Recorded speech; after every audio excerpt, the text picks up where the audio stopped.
Welcome to Analyze This for Power BI. This video is part of a series that helps to make sense of the myriad of options in Microsoft's business intelligence platform. In this video, we're discussing Power BI Desktop. This is the main tool used for building Power BI reports and data sets.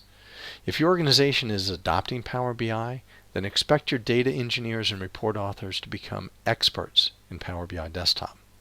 Now, it might sound daunting at first because Power BI Desktop sounds like a new product, but it's not that difficult to learn, especially if you're proficient in Excel. Intrigued? Let me explain. Power BI Desktop is a free Windows desktop application. You can download it from the Microsoft Store, or it's automatically installed for Office 365 users.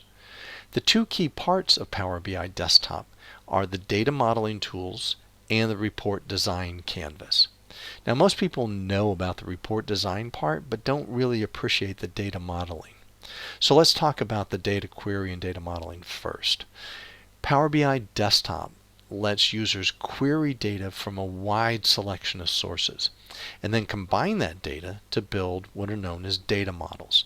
Like grabbing all the sales data from 3 different systems and building a single view of all the sales, that would be a data model.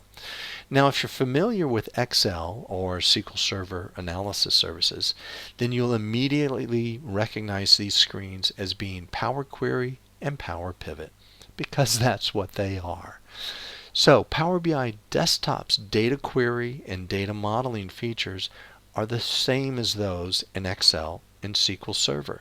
It uses the exact same M language, mashup language, and the same DAX features that drive Power Query and Power Pivot.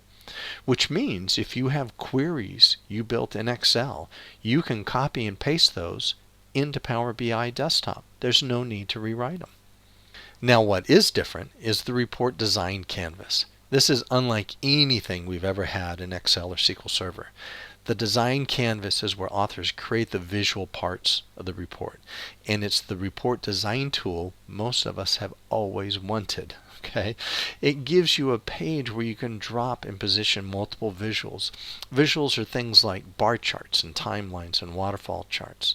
And Power BI Desktop comes with a bunch of visuals, but you can also download visuals from third parties, or you can even create your own if you have the time and the need.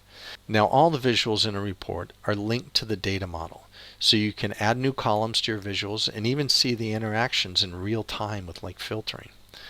Reports can also have multiple pages, each with its own set of visuals. So think of a report that has a home page, and depending on what the user selects there, will take them to another page with visuals just for their area. So you can do entire storybooks of visuals. Okay, now Power BI Desktop, as you can tell, is a very powerful tool, and there's more here than we can possibly cover. But just know that if your report authors and data engineers request training on Power BI Desktop, and you're going into Power BI, it's probably a really good investment. Okay, that's the high level on Power BI Desktop, and hopefully provides a better understanding of what is arguably the most important Power BI tool. Now, this video series can be viewed in any order, but if you need a recommendation, I suggest you watch the Power BI Clients video next.